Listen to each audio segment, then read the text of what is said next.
क्या आप जानते हैं कि डेंगू में हमारी प्लेटलेट क्यों कम होती हैं? अगर नहीं जानते तो आज का वीडियो आप सबके लिए है। नमस्कार दोस्तों, मैं अजय कौशिक, आपका ब्लड टेस्ट एक्सपर्ट शीतल छाया डायग्नोस्टिक से। दोस्तों, शीतल छाया एक मेडिकल अवेयरनेस चैनल है जहां पे मेडिकल से रिलेटेड आपको नई नई इंफॉर्मेशन मिलती है। अगर आपने अभी तक ये चैनल सब्सक्राइब नहीं किया है तो प्लीज शीतल छाया को सब्सक्राइब करें, लाइक करें और वीडियोस आपको अच्छे लगे तो प्लीज शेयर करें। तो आज दोस्तों हमने जो टॉपिक लिया है कि प्लेटलेट काउंट क्यों कम होता है डेंगू में, तो उसके बारे में हम विस्तार से बात करेंगे। जब भी हमारे को एडीज मच्छर काटता है तो हमारे इन्फेक्टेड मच्छर एडीज का काटता है तो हमारे अंदर डेंगू का वायरस एंटर कर जाता है।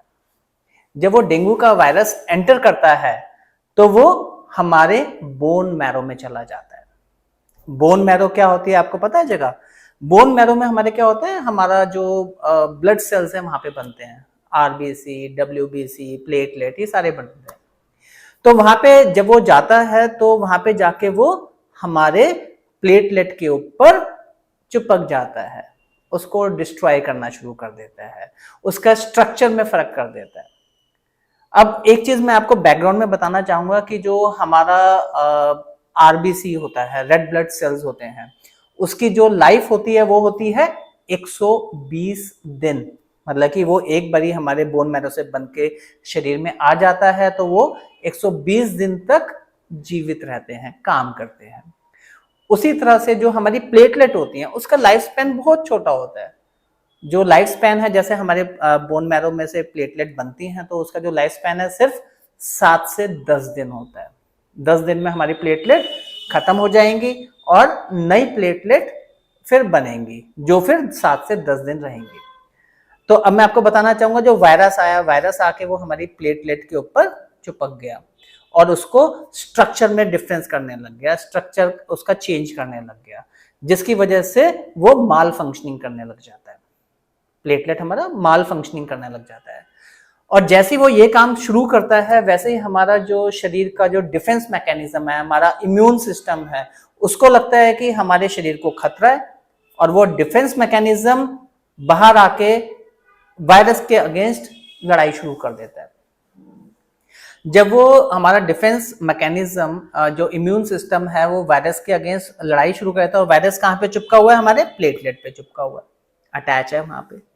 तो उसमें क्या करता है, जो हमारा इम्यून सिस्टम है वो हमारी प्लेटलेट को भी मारना शुरू कर देता है, डिसफंक्शनल प्लेटलेट को। अब जैसे उसने डिसफंक्शनल प्लेटलेट जिसके ऊपर वायरस चिपका हुआ है हमारा डेंगू का, उसको मारना शुरू किया तो हमारी जो प्लेटलेट है वो तो कम होनी शुरू हो गई, है ना, कम होनी शुरू हो गई। और सेकेंडली उसने क्या किया, जो वायरस है हमारा, जो बोन मैरो में, उसको भी सप्रेस करता है।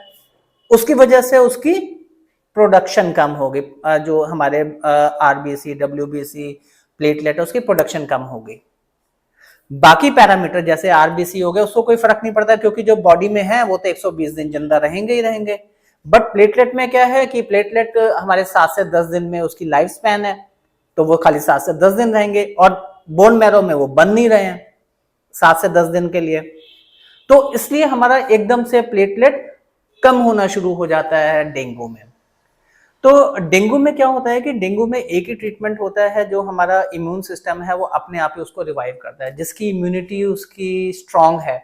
जैसे अगर किसी व्यक्ति की इम्यूनिटी स्ट्रांग है तो वो डेंगू से जल्दी रिवाइव कर जाएगा, वो प्लेटलेट दोबारा से उसकी कम होंगी पहले, फिर उसके बाद अपने आप बढ़नी शुरू हो जाएंगी। और जिसकी इम्यूनिटी वीक है उसको बीमारी से उभरने में, डेंगू से उभरने में थोड़ा सा समय लगेगा। क्यों? क्योंकि सारा काम किसने करना है? इंटरनल इम्यूनिटी ने, कि वो कैसे उसको रिवाइव करेगी। अगर आपको इसके बारे में कोई भी प्रश्न हो तो आप बेझिझक हमसे पूछ सकते हैं, हम उसका मेडिकल स्पेशलिस्ट से डिस्कशन करके और आपको उसका जवाब देंगे। थैंक यू, आपने ये वीडियो इतना पेशेंटली सुना और आप अगर अच्छा लगे तो प्लीज इसको शेयर भी करें। Thank you.